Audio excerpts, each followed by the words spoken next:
approved claims. And I like to narrate, we are not the VA. We are County Veteran Services. Where do you fit in the organization, David? We fall under the Department of Human Services. My director is Vicki Carpenter. She's the Director of Human Services. And there's 5 sections underneath Human Services, and that's where we fall under now. I don't know if you've noticed, but I spoke to David on the phone before we actually met, because there were some things we'll be talking about today that we started discussing. You notice how much, not only does he sound like Burl Ives, that he looks like Burl Ives. I mean, Yes, we but should can do you a play a sing-along. banjo? No, I Ah, well, But can't. isn't his voice, I mean, doesn't he sound like Burl Ives? Listen to the tone in his voice, it's so awesome. I've been Give accused of us, that give, many it, times. give us a little silver and gold. Oh, no, no. You want people to listen to you today, right? Not turn you off. Yeah, you know, so many, I think of this before we get into some of the specifics. I have a friend of mine that I see at the gym. We've gotten together a bunch of times afterwards. He's disabled with PTSD. And unless you come close to a person who literally has that, and you realize how serious and controlling an issue it is, and he'll be nameless, and I wanted to hook up with him a couple of weeks ago, and he literally sat in his house from Monday till I believe it was Tuesday when his sister from Punta Gorda came over to check on him. He didn't get out of the house. He couldn't be with any people. He could not answer the phone or the door. The depression had set in so intense, and he was just there by himself for like 4 or 5 days.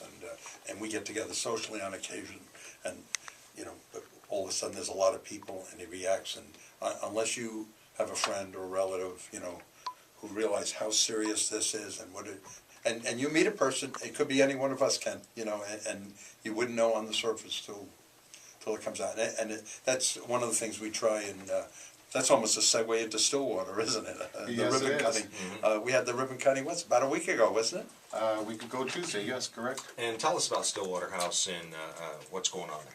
Well, Stillwater House, it's the official name that we name it is the Stillwater Veterans House.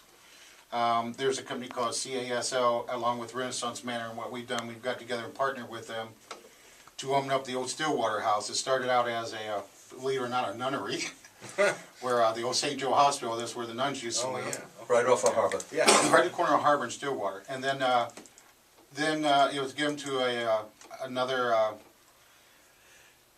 organization to try to open up, and it wasn't very successful at the time.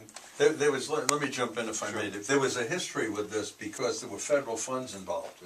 And if we didn't actively get involved, and we're talking like a couple $100,000, there was a lot of money involved.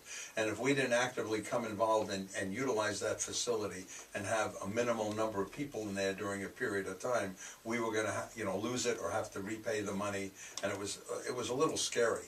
And we did have a couple groups about a year or so, a little more than a year ago or so now, that came on board, and we had attempted to put sort of kind of like a halfway house up for older teens. Yeah, that were homeless. And you know, and it was a challenge. It was difficult, and that never got off the ground. And the sort of the neat thing about this is, I think 3 of us sort of kind of were thinking about using it for veterans at the same time.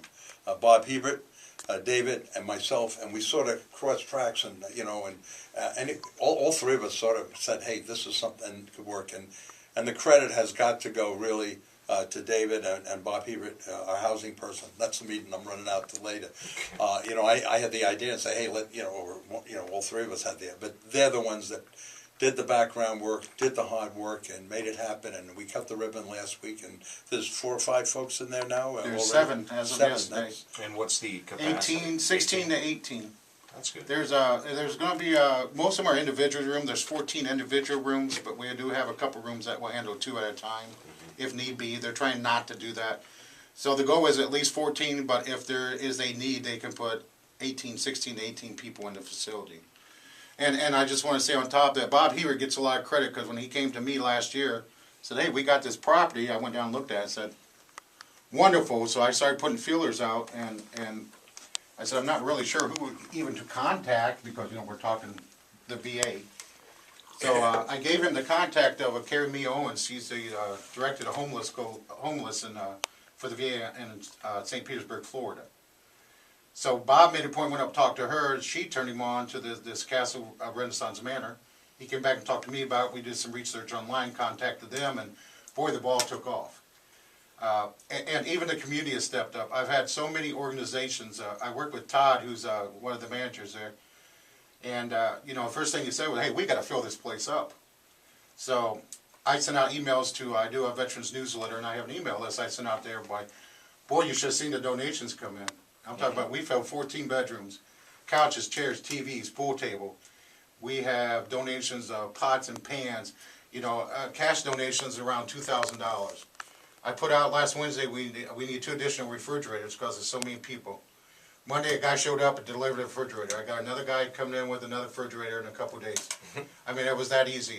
And the organizations and individuals that stepped up to fill this place, I am just so proud of them. You don't even know how great these veteran organizations and individual veterans have been to step up. And most of them were at the grand opening we had last Tuesday. It was great. We had talking about the motorcycle with the Yeah, honor guard and the flag come. It was awesome. It was wonderful. We had the Patriot Riders of America come down Stillwater Street with flags on their motorcycles, and they delivered the flag to the president of the honor guard, which was the Vietnam Veterans of America. And then the Vietnam Veterans of America raised the flag that was received from the Patriot Riders. It was really quite awesome. One of the things that we've seen happen over the years, I can remember. It seems like it was only a few years ago when the men and women were coming back from Vietnam and were treated with disdain and disrespect. And I think maybe our country has matured. I don't think any of us ever really like a war, but we've matured to the point that we appreciate and respect the men and women that go out there and stand up for our freedom today, probably more than we have in a long time. And it's good to see that. It really is. Indeed. And what's the nice thing about it is, just comment a little extra on that, my most active veteran service organizations in Charlotte County are the Vietnam veterans, believe it or not. The Vietnam Veterans of America and the Vietnam Brotherhood Delta Company. There's a couple other organizations, American Legion Post 110, American Legion Post 113. They really step up. The Vietnam veterans, I had a veteran in there a couple of days ago, having a problem. His wife had some surgery done, didn't have any gas money. I called the Vietnam Veterans of America. They came over with $100 worth of gas cards. I mean, just like that, snap of a finger, and they were there and took care of this young man. It's amazing what the organizations do here to assist veterans. It's good. It's good that we have that available to us here. The nice thing about Stillwater is because of Bob Hebert made some major efforts helping to get it set up. But the thing that David doesn't talk about is how he hooks up folks with the supportive services. And most of the people that are staying there need some supportive services. They need that support. They need the backup. They need to know where and how to get through what I call the bureaucracy. They got to get through the bureaucracy.